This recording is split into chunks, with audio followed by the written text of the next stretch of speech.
न जाया न विद्या न वृत्तिर्ममैव गतिस्त्वं गतिस्त्वं त्वमेका भैरवी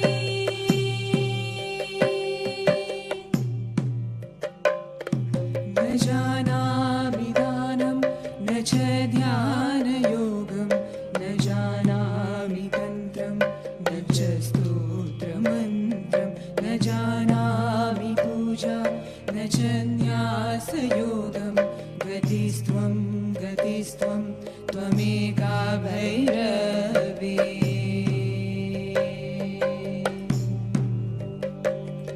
प्रजेशं रमेशं महेशं सुरेशं दिनेशं निशीथेश्वरं वा कदाचित् न जानामि चान्यत् सदाहं शरण्ये गतिस्त्वं गतिस्त्वं त्वमेका भैरवी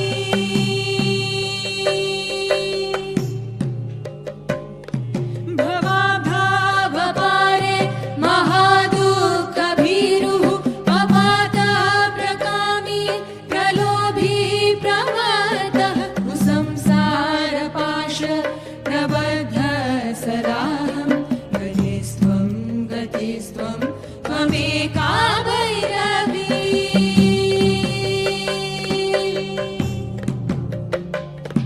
न जानामि पुण्यं न जानामि तीर्थं न जानामि मुक्तिं भयं वा कदाचित् न जानामि भक्तिं मृतं वापि मातः गतिस्त्वं गतिस्त्वं त्वमेका Bhairavi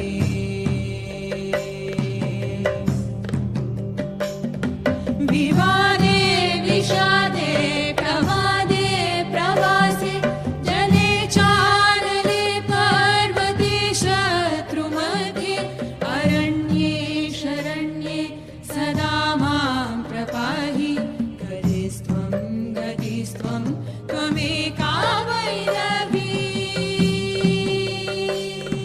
गतिस्त्वं गतिस्त्वं त्वमेका Bhairavi गतिस्त्वं गतिस्त्वं त्वमेका Bhairavi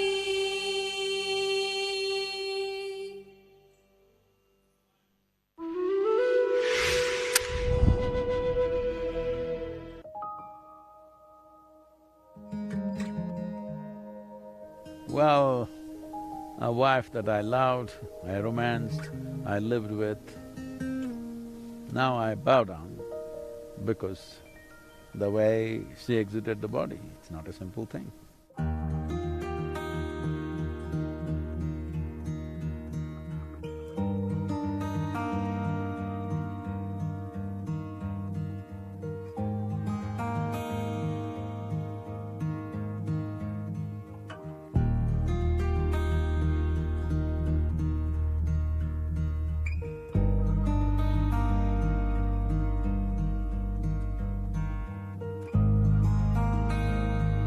About the day that it happened, we came home and we saw all the footwear outside, and I took off my slippers and I remember seeing all the people there as well, many people inside, everybody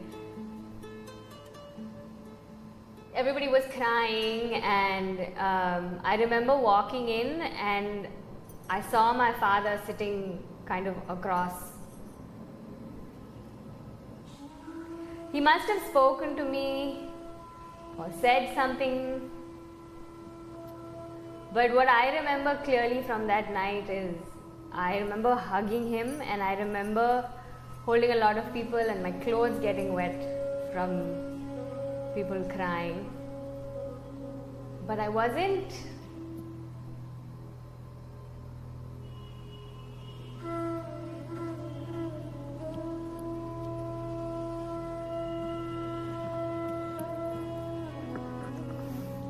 I don't know, it was the next morning when I saw everybody and everything was done. Then I kind of it kind of settled that it was over.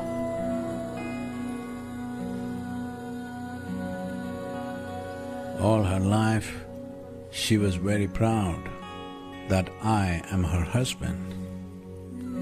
Today, I have to say that I am extremely proud that I happen to be her husband.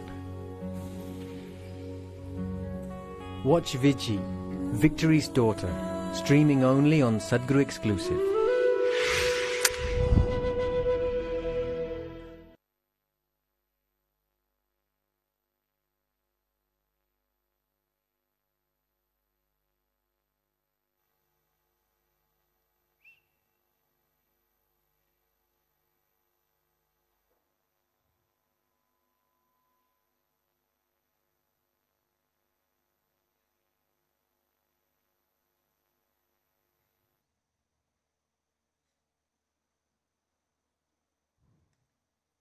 Mahadevi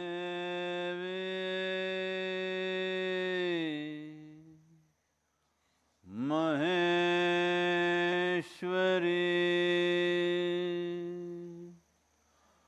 Bhairavi Shri Shambhavi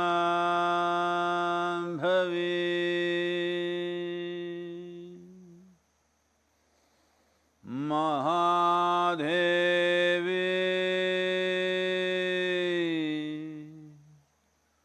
Maheshwari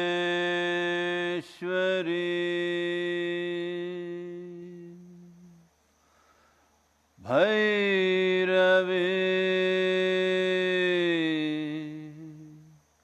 Yogeshwari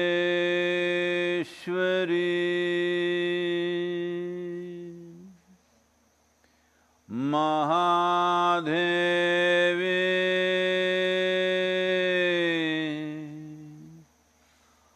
Maheshwari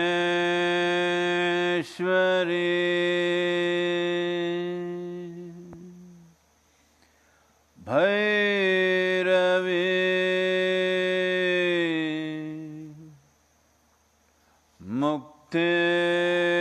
Mukteshwari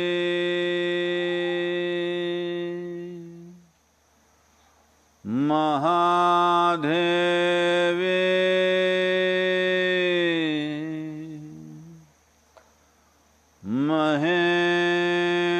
Maheshwari Bhairavi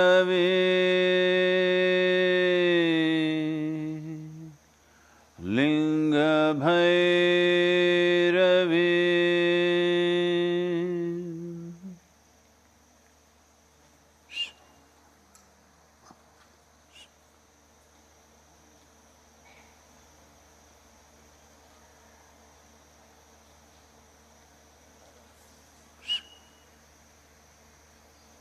Namaskaram to everyone.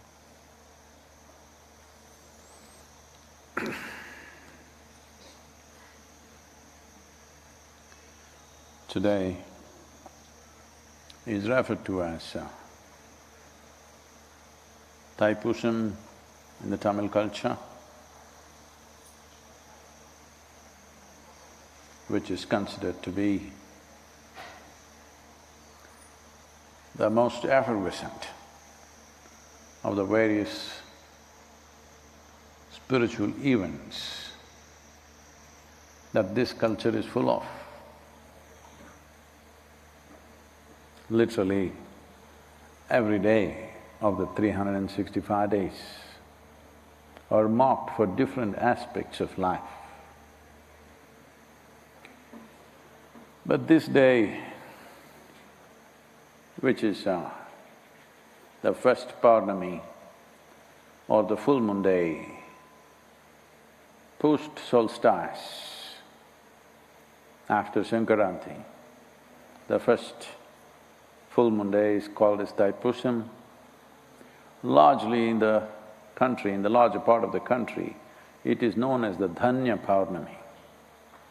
Dhanya means it is a full moon of fulfillment. In many ways, because of the nature of what happens on this planet in relationship with the sun. This is considered to be the most generous full moon of the year. When I say generous, one who knows how to get the best out of life, one who is seeing how to make this life in the best possible way. One will attain to maximum amount of, or one will reap maximum harvest at this time. So it's called as Dhanya Paurnami, the full moon of fulfillment. The moon has already come up in a glorious way. There are many things connected with this. This is considered also in southern India largely. For ages, people always saw this as a day to develop instruments of victory, that which brings you victory, success in material world, in the emotional world, and in the spiritual world. This is the day when one horns their instruments which will bring success or victory in these different dimensions. The legend goes out to say that it is on this day that Parvati gave the veil or the spear to Skanda, who is known as Muruga in the south. He is Skanda, he is Kumara, he is Subramanya and he is Muruga. Different geographies called him differently, but started as Skanda. So with this instrument or with this weapon of a spear, he got the fame of being the greatest warrior ever. Fought across the subcontinent. It is said he went beyond the present borders of what we call as Bharat, because his name reverberated in the Persian culture as Iskandar. Went further north up into Central Asia and become Iskandar. And even today the word slightly mispronounced is used as Sikandar, somebody who is victorious over everybody, who becomes an emperor of all the rulers, but never held a kingdom. He only fought battles because he was committed to annihilating injustice. The boy was angry and when somebody of immense capabilities and hugely blessed becomes angry,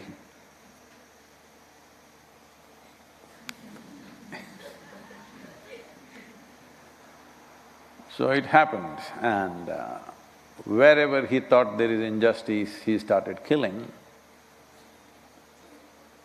Well, literally his adolescence and youth, as a youth, he largely killed people. We don't know how many, but across the subcontinent he did, and he also went slightly out. Then he realized what is justice and what is injustice is not always an absolute. It's a question of perspective most of the time. Then he realized that somewhere deep inside, the fury of who he was is seeking revenge in the form of justice. When you go after somebody thinking you will serve justice, they will only experience it as revenge. So I'm not trying to say there is no justice at all, but there isn't.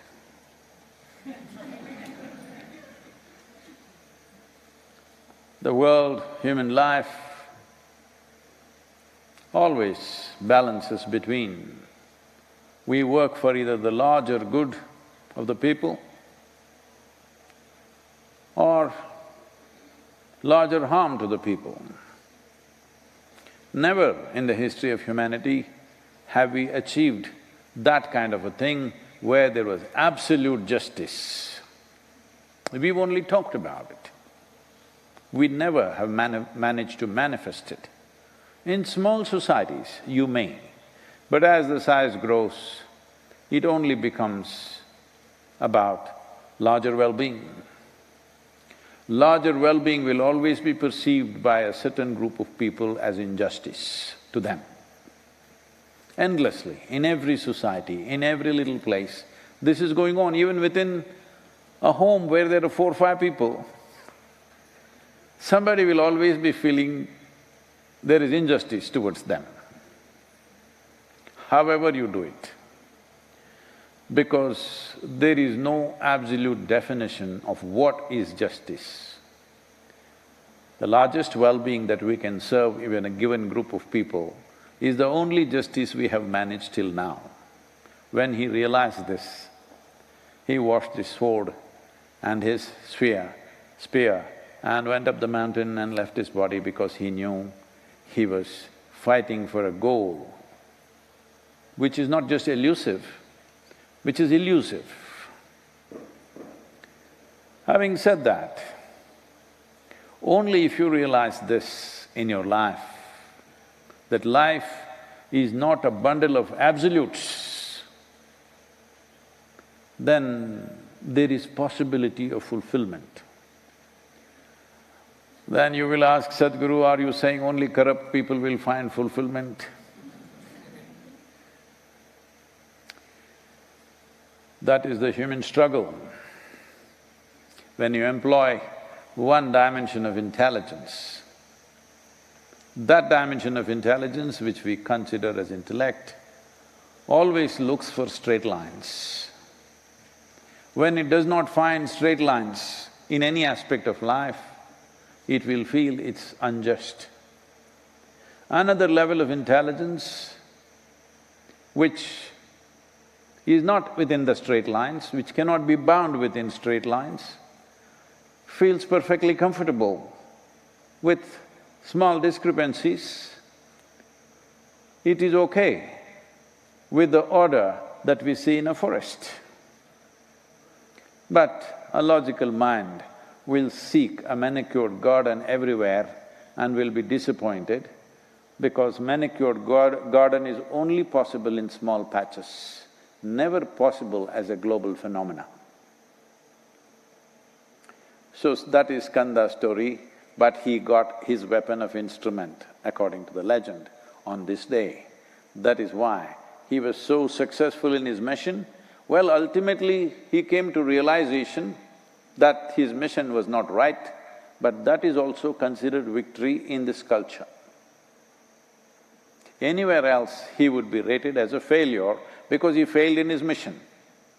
But in this culture, which is not of straight lines, we see this as a success because he realized. In his activity in the world, he failed, but he realized. We hold that as the greatest success, not material things. If he had listed this many victories and if his mission was complete, only then an intellectually constipated society would consider him a success. But here, he failed, absolutely failed in his mission, but he is a success for us. All over southern India, we worship the boy more than his father.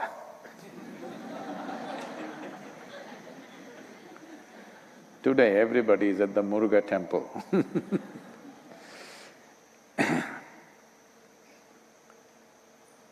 because realization, which is not confined within the definitions of human logic, is considered the highest success. On this day, 24 years ago, one among us, one of us,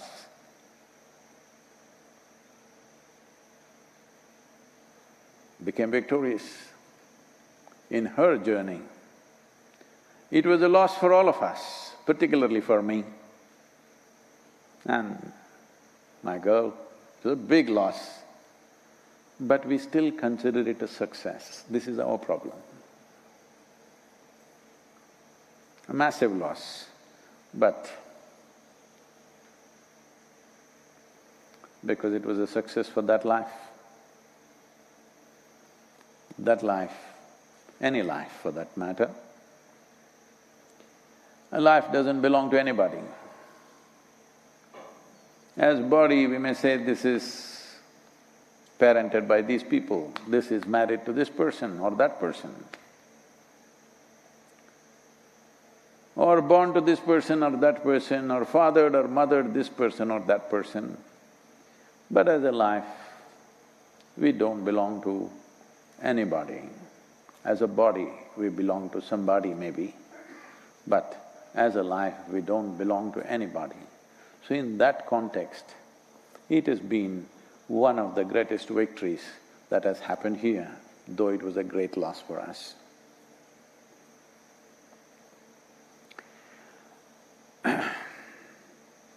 This is a day which is considered as the best day to start one's pilgrimage. Pilgrimage always meant a journey in which you'll obliterate yourself. Once again, our idea of victory is we are obliterated. Our idea of victory is not piling up people and sitting on top of their heads. Our idea of victory is to obliterate ourselves, to dissolve ourselves, because this is a land of devotion. The object of devotion is only dissolution. We may use another object as a means to dissolve, but the fundamental objective is to dissolve. Well, does it mean to say this is a culture committed to failure? No. Because within the framework of one's intellect, if one sits there, one sits here, one sits here, you would think, he is low, this is medium, this is high. But we always understood in this culture, the planet is round and it's spinning. Your ideas of what is low, what is medium, what is high, you're totally messed up in your head. You don't have a larger perspective of life. You're counting the steps that you climb because you're horribly identified with a little bit of earth that you gathered in the form of your flesh and bone. Because of that, your perspective is all messed up. This is a day where people start a pilgrimage, particularly in Tamil Nadu. Because pilgrimage means we have started the process to dissolve ourselves, wear ourselves down in every possible way. People walk hundreds of miles. There is still a vibrant culture of pilgrimage here, that people walk hundreds of miles to get to generally to the Murugan temple in Tamil Nadu, but various kinds happening across southern India.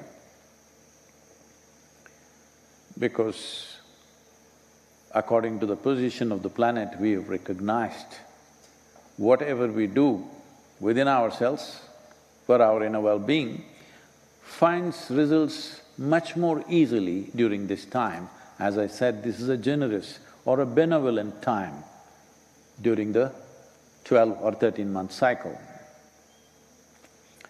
I say 12 or 13 because there is a solar cycle and there is a lunar cycle.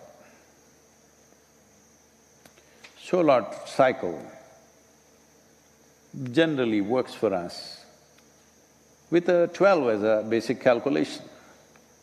It can be further divided, but 12 works for us.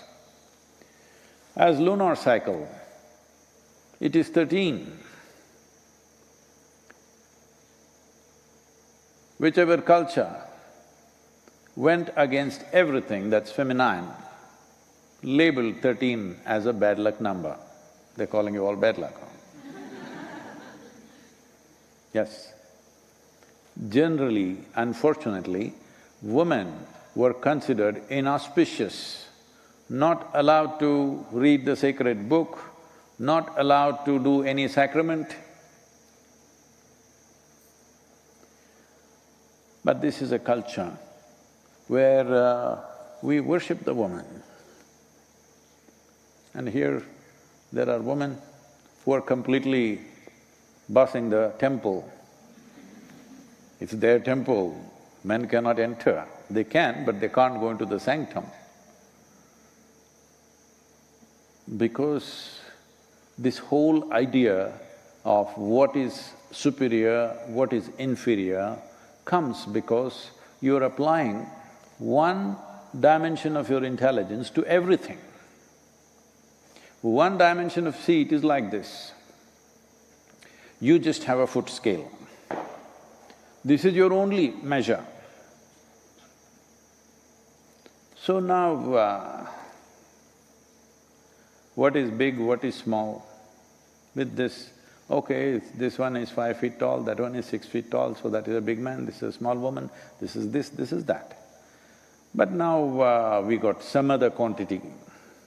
Let's say we got a liter of milk. You went there and with a foot scale, we spilled the milk. Now you measured nicely and said, this is 10 meters of milk.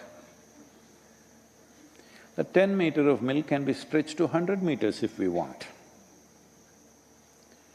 So there are different dimensions to life. For everything you have one measuring scale. Because of that, something becomes inferior, something becomes superior, something sacred, something filthy. Now, here, either everything is sacred, this is one way, or everything is filthy, that is also another way. If you do the filthy way, you can't be in the social sphere of life. So better see everything as sacred. This is why we, go see Devi, this only. Whatever temple you go, this only. If you see human beings, this only. If you see a cow, this only. An elephant, this only. Rock, this only. A tree, this only. Because we are not looking at life from the limitations of our intellect, which unfortunately today has become the only window that we open through our education systems. So Devi is a tremendous opportunity. She is made in such a way, she's wonky. She drives you crazy for no reason. You step inside not knowing why, tears will flow, you're quite fine. Nothing wrong with you. Well, if life did not overwhelm you and bring even a drop of tear in your eyes, there is something seriously wrong with you, you better know that. Yes. If life doesn't overwhelm you, why the hell are you here? Oh, maybe you want to go to heaven and then be overwhelmed. All the best. So, the period of sadhana here, during this phase, produces maximum results. Because of this Bhairavi sadhana, this time because she has completed her 11-year cycle. If you did not know her phone number, it is 11.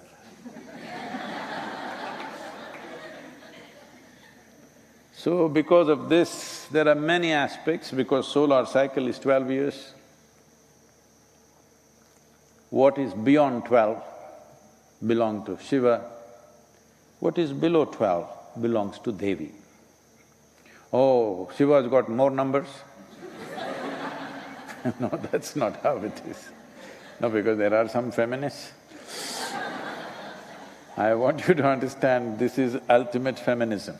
This is ultimate feminism where a woman and all the processes of her body are worshipped, not seen as high and low. So why 11 is? Probably this is not yet well established in the modern sciences, but in the yogic science, the material dimensions of the world, the material dimensions of creation are in 11 dimensions. Everything that's material is 11. If it moves to the 12th dimension, it starts dissolving into becoming non-material or non-physical in nature. So what is beyond 12 is Shiva's realm. Shiva means that which is not. So beyond 12, it is no more physical, it is that which is not. What is below 12 is 11, so this is that which is. So Devi is consecrated in a way that everything that we do with her is 11. You see, even her Trishulam is at 11 o'clock. We are located at 11 degrees latitude. All these things have fallen well together.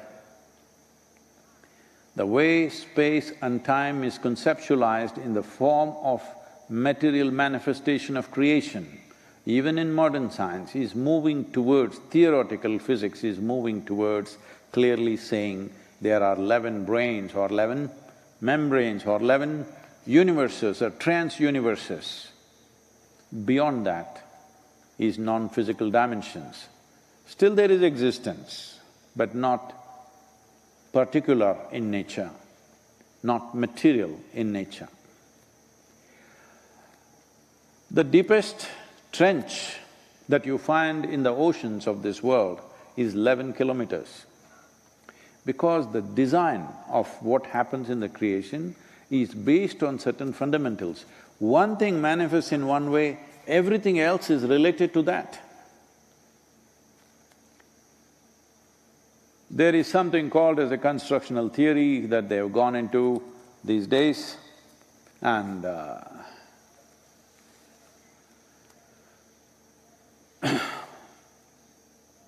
they are clearly saying the design of an atom and the design of the cosmos are same. The fundamental design of an amoeba and that of a human being is the same. Only the complexity and sophistication has multiplied manyfold over, so it looks so different, but fundamentally it is the same thing. So because of this, in the material world, so many things hang around number 11, because that is the dimension we are representing as Devi. To find success and victory in the material world, if you transit from this, go into 12, we are only thinking of mukti, that is being liberated from the material world. I always feared when I consecrated 11 years ago, and that day itself I said, I have a fear in my heart that she will become more popular than him.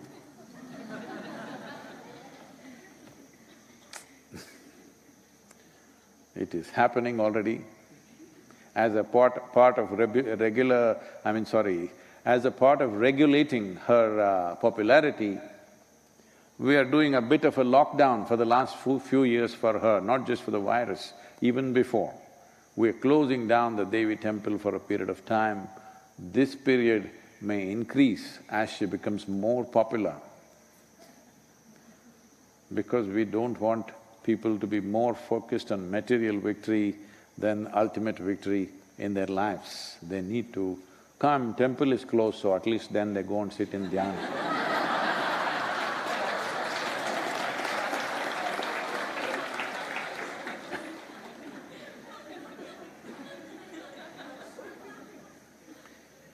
This is a land, this is a culture which has prospered and has been the greatest success for the longest period of time in the history of humanity, not based on its organizational skills, but based on unfolding of individual genius. We have produced magnificent human beings, the kind of human beings that gods would be envious of. So many. So the success of whatever we did has always been because genius opened up very generously, because we figured out how life gets to its best. In this process of unfolding human genius, the energy manifestation that we refer to as Devi, Bhairavi today is a significant aspect that one can use this to unfold the variety of capabilities that a human being is capable of. Everything that any human being knows, who is living or who are gone by, everything that any human being ever knew could become a living source of knowing for you if only if you open up certain windows within you. Now, I'm not talking about the Microsoft product, I'm talking about, okay, doors. Nobody's using that as a brand, okay? Doors. Not yet, I think. You can open up different doorways within your perceptional world where many aspects of life which got invested in different people, in little parts of knowing, never came together. If they had come together, something else would have happened for humanity. But if it comes together in any one human being, then what happens around there is incredible and fantastic. It's hard to believe that it's true. To that extent it can go. That is what the potential of Devi is. That is the potential of Bhairavi. How to access this dimension? Well, we could create more complex and sophisticated methods which will need enormous mental focus and energetic capabilities, but the second cycle of our life, the second 11 years now that we are starting from today, best way to go right now is with utter devotion. Devotion means, once again, as I already said, the object of devotion is dissolution. What can you dissolve? You're not planning to dissolve the body. Everything that you consider as myself, what you consider as myself right now is a bundle of likes, dislikes, hates, loves, wows and pukes. I'm using the social media language.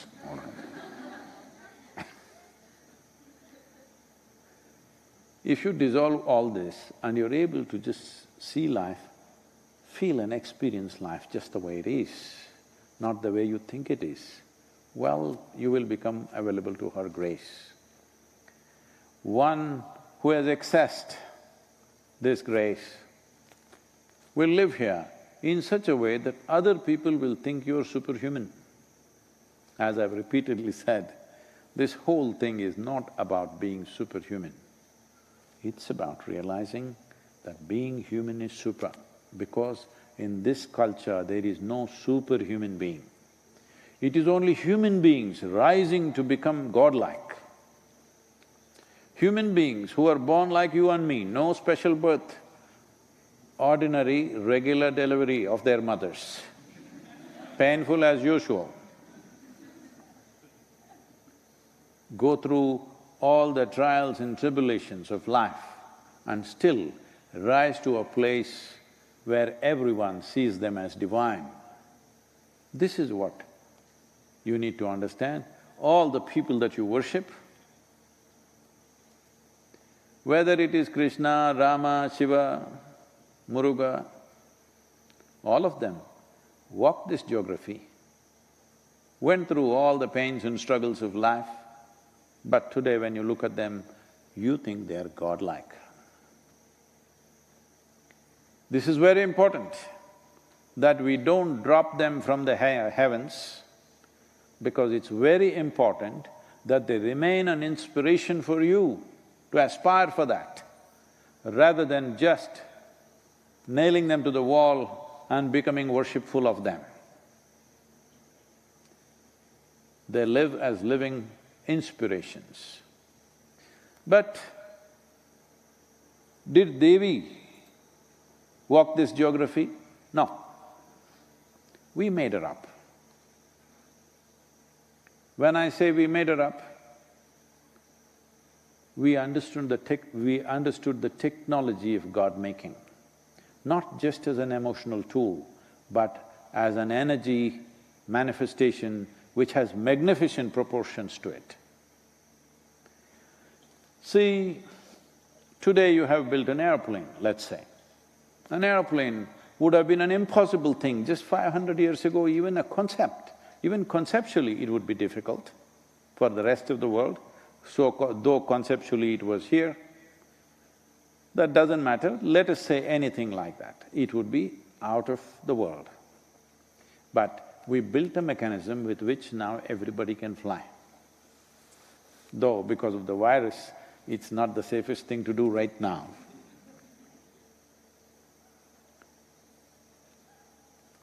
So a magical thing like this, you know, I've been involved in aviation since I was 12, 13 years of age.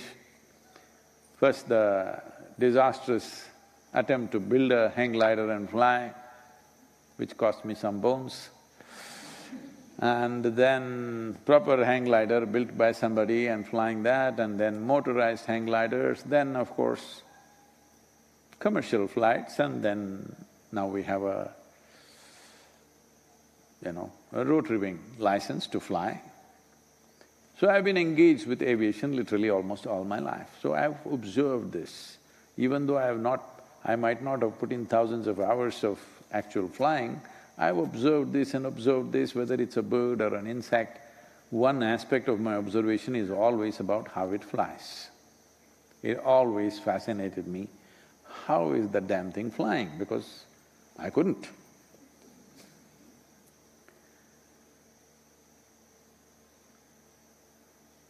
If we can…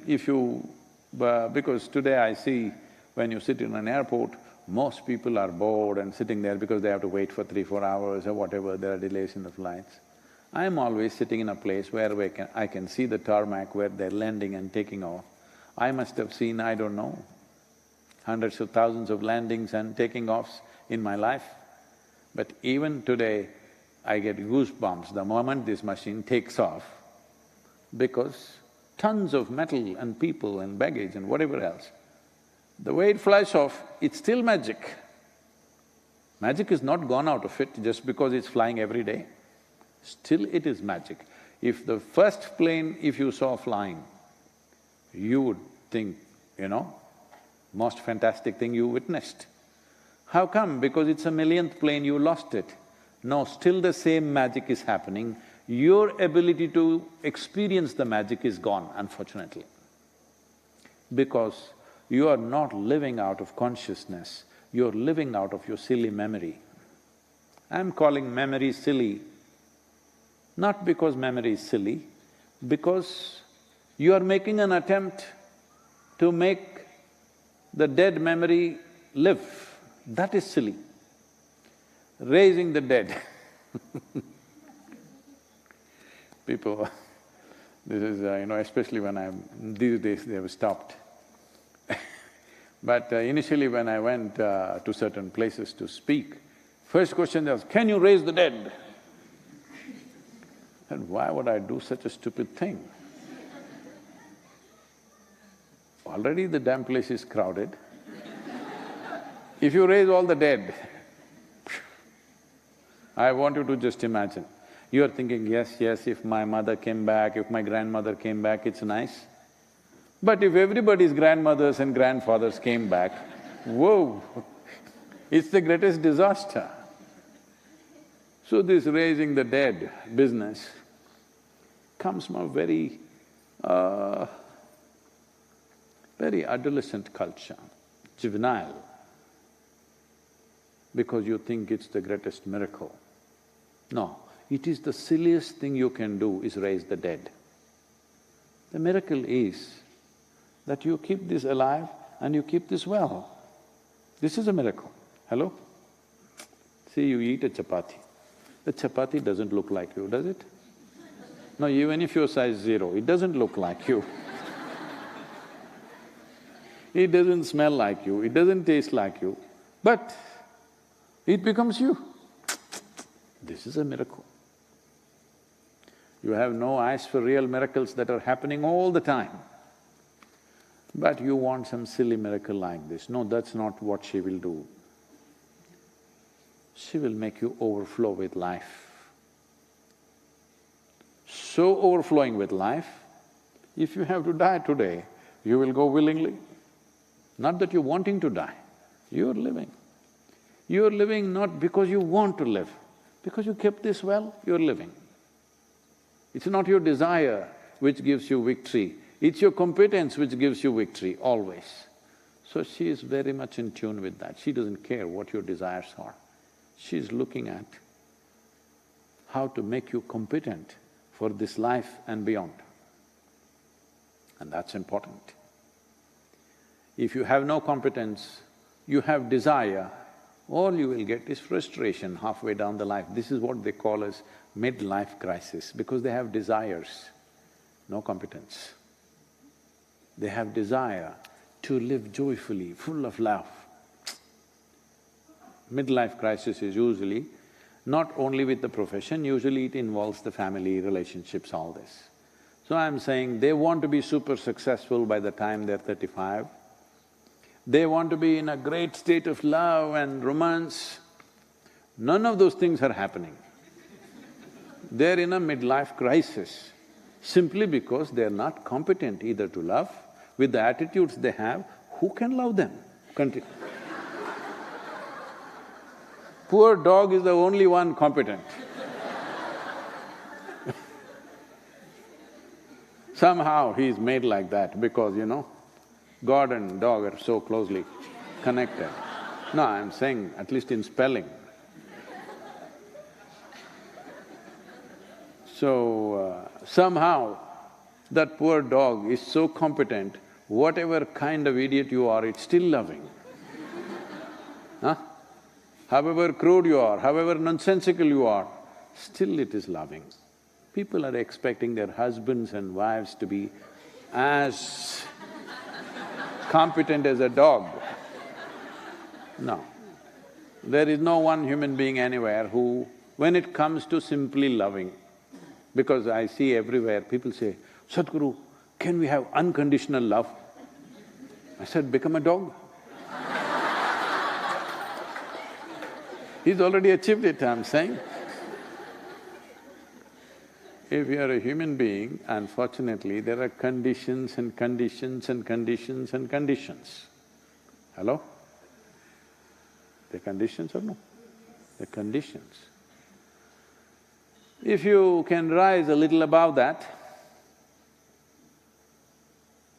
then you will see your love is of a different nature, because you have enough awareness to realize love is not about somebody. Love is not some kind of an action. Love is the way you are. You have made your emotional dimension of your life very, very sweet. If you look at a man, you're loving. If you look at a woman, you're loving. If you look at this pole, you're loving. Even this fat guy, where is he? Him also you're loving, and even the cobra you're loving. If you close your eyes, you just overflowing with love. You understand human experience comes from within. In that sense, devotion is a powerful tool that you dissolve all this. What you think is me, what you think is your persona or your personality is essentially a bundle of likes, dislikes, prejudices, loves and hates, vows and pukes. No, I don't want to, because we are online, there are people who live there.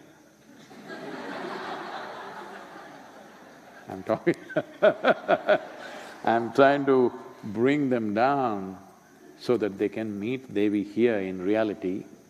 But that's why we are beaming online also, so that they can at least experience it a little bit online.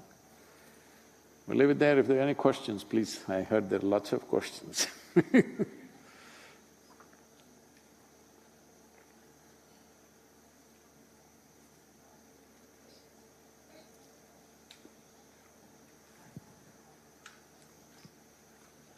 Namaskaram, Sadhguru. Sadhguru, you are talking about liberating the Hindu temples from the clutches of the government.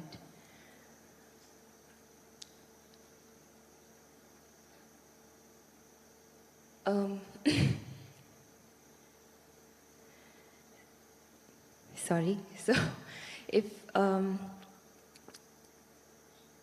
Are you opposing me? Sorry? Are you opposing that? No. No, okay. So you're talking about liberating the Hindu temples from the clutches of the government.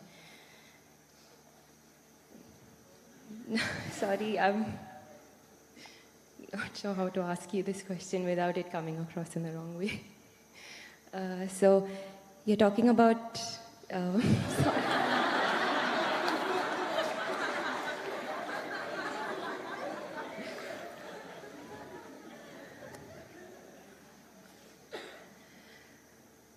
In case this does happen,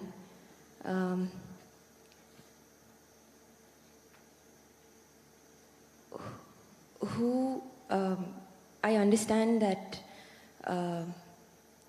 anybody can be a part of the management. The management can be done by anybody, but who should actually be in touch with the deity? Do the Brahmins have to come back here again? And is this the only way that you can run a temple? Okay. I am not talking about it. I'm just trying to translate what is written in the Constitution as to how any spiritual, or if you want to call it religious spaces, should be managed or run. The fundamental rights in the country and in most parts of the world, almost every democratic nation, everybody can run their spiritual and religious institutions the way they want. Those who want will go there, those who don't want will not go there. So should a particular community come back? See, we must understand in this country, communities were formed on the basis of profession. If you are a carpenter, you are one kind of achari. If you are a goldsmith, you are another kind of achari. If you are a blacksmith, you are another kind of achari. If you are a trader, you are one kind of Vaishya. If you are an agriculturist, you are another kind. If you are a ruling if you are a militant class, you are one kind. So based on professions, communities happened over a period of time. It is not that there was no transmigration, people could go. It is over a period of time where, unfortunately, people will perceive differences as discrimination and use it as a tool of exploitation. So if the Hindu temples, if you are saying, I'm saying they must be liberated, Hindu temples must be liberated because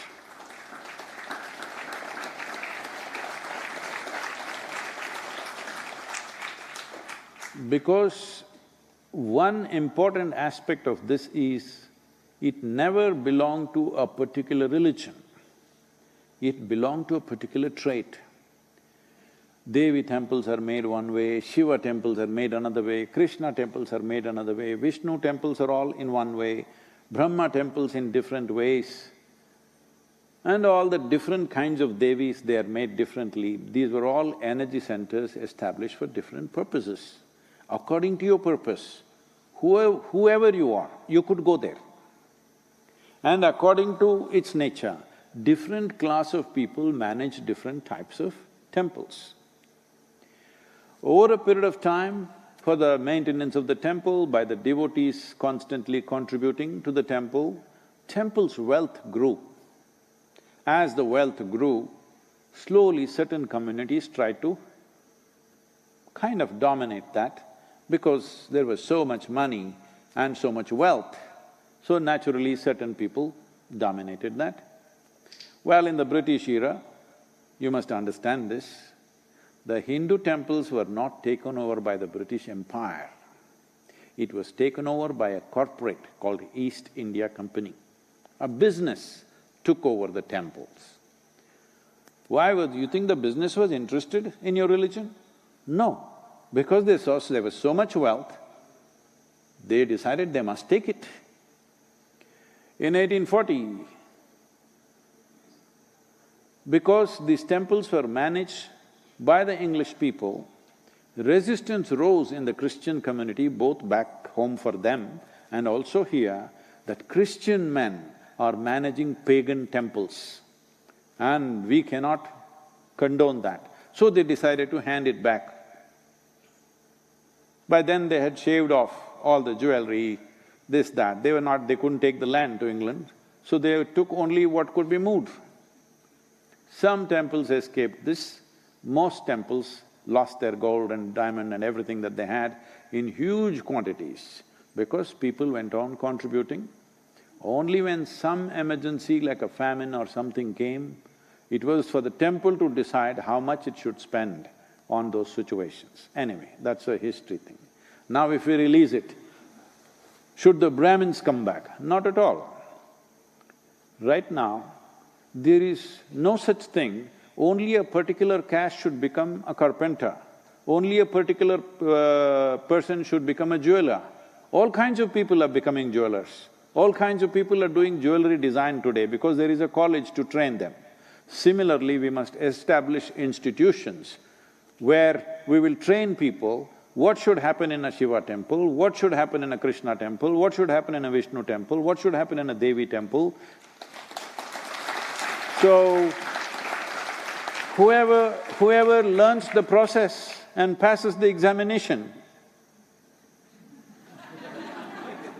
they will run the temple. Well, right here at Isha Yoga Center, this is a classic example. Here the Bhairavi Devi, a stringent training process, because this has a certain level of ritual involved.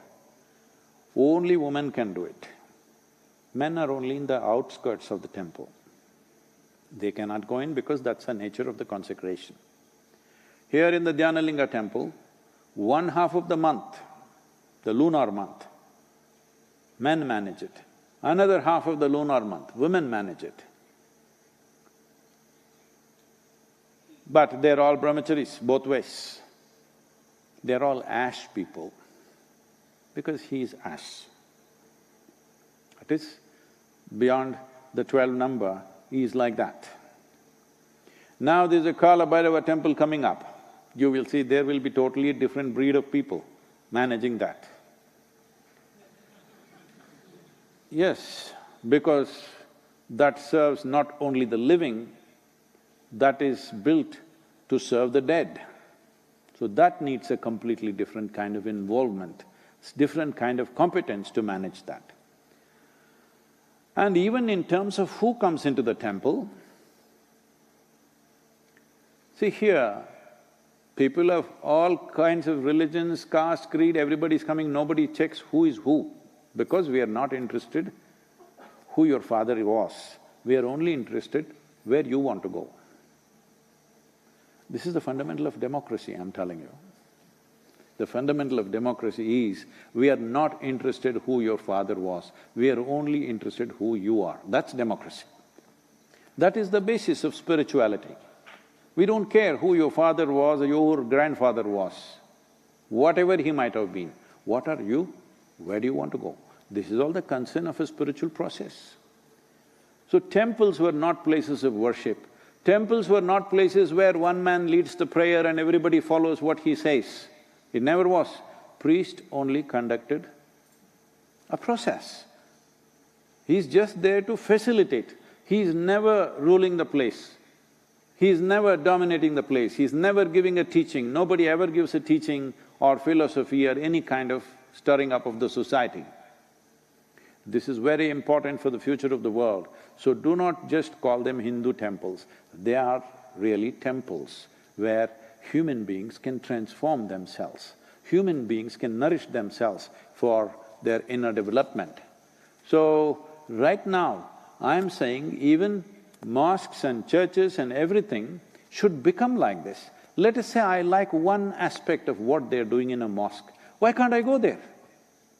No, it's all segmented now. You can only go here, they can only go there.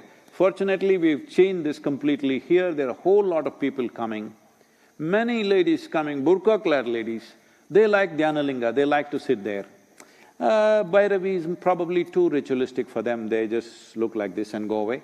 But they like Dhyanalinga, they come there. Many come only for the Tirth Kund, the Surya Kund and the Chandra Kund. It is fine with us. We don't force anybody to go here. This is a certain kind, this needs a different kind of involvement, that needs a different kind of involvement. As long as a human being is willing to follow the basic norms for which it is set up, basic purpose for which it is set up, and basic norms which facilitate that purpose, any human being should be allowed not only to enter the place, also to be in the sanctum.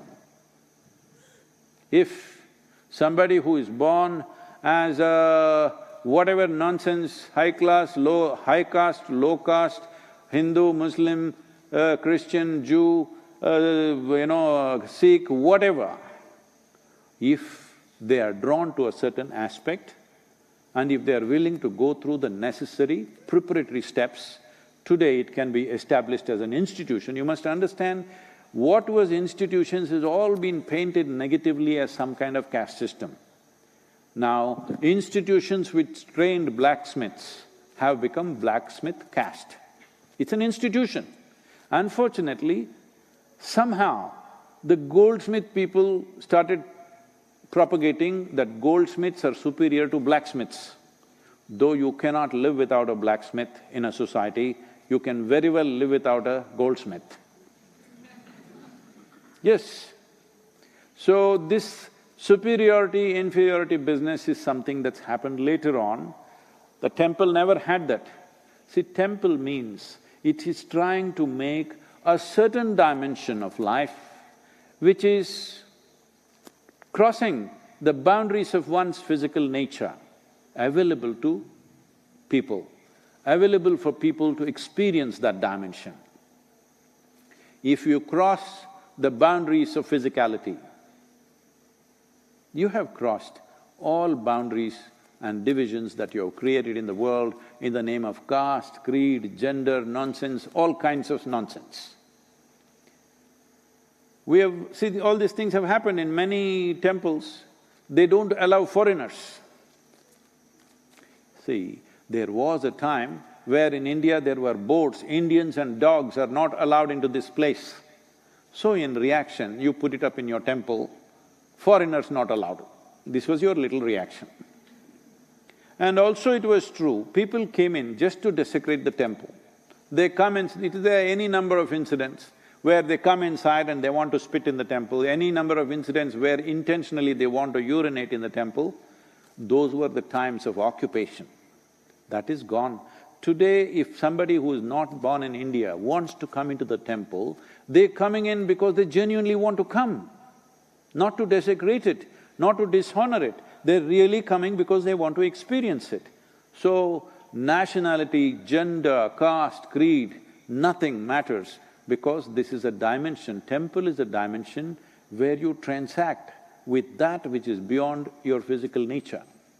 This is open to every human being, not only for management, not only for use, also to be in touch with the sanctum sanctorium. It is open to everybody. I would like to see that there used to be… there were Mas here who are African in origin. Now there are people from all over, some from United States, some from India. I would like to see every kind, maybe Chinese, Japanese, this, that, works, everything. It's important. This is important not just for the temple, this is important for humanity that without discrimination, everybody can aspire to grow. Everybody can aspire to touch dimensions beyond the limitations of who we are right now. This is the reason why I'm asking for liberating the temple for government clutches, because they're still hanging on to a nasty part of the history which was there. It's time to eradicate that and build a grand future.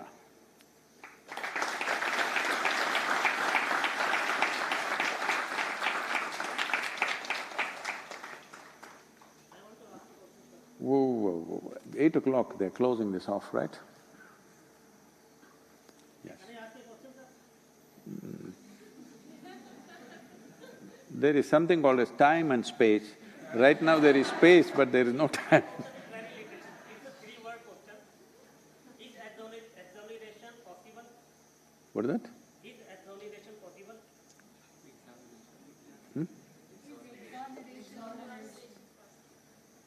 Exoneration of what? If we have committed a sin deliberately, can we get rid of this?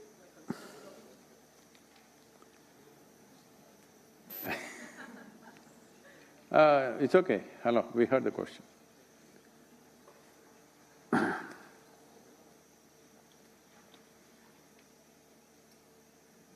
It looks like you didn't hear the first part of the talk at all. This is a land of karma, not of sin and virtue. You can do whatever you want with your life, as long as you are willing to face the consequence joyfully. You do things, when consequences come, you will cry. That's not okay. Do whatever the hell you want. But when the consequence comes, you must be able to bear it joyfully. Then you're exonerated.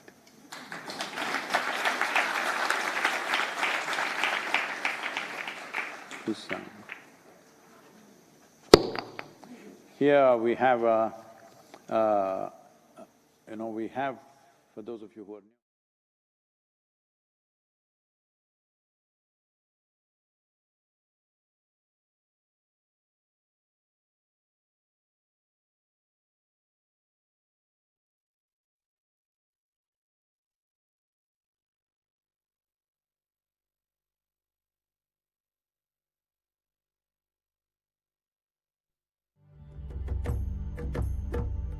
In the Grace of Yoga is a powerful yoga program with Sadhguru to cleanse your system physically and energetically. The program is available online in 3-day and 1-day formats. Participants will have the rare opportunity to imbibe powerful tools for the purification of the 5 elements from Sadhguru. Participants can also join the exclusive Panchabhuta Kriya offered by Sadhguru via web stream. It is our endeavor to create various devices here which will allow people to make this happen for themselves in such a way that the very way you exist is a Panchabhuta Kriya. One can use this for physical well-being, for their worldly success. At the same time, it can be a great stepping stone for one's ultimate liberation too.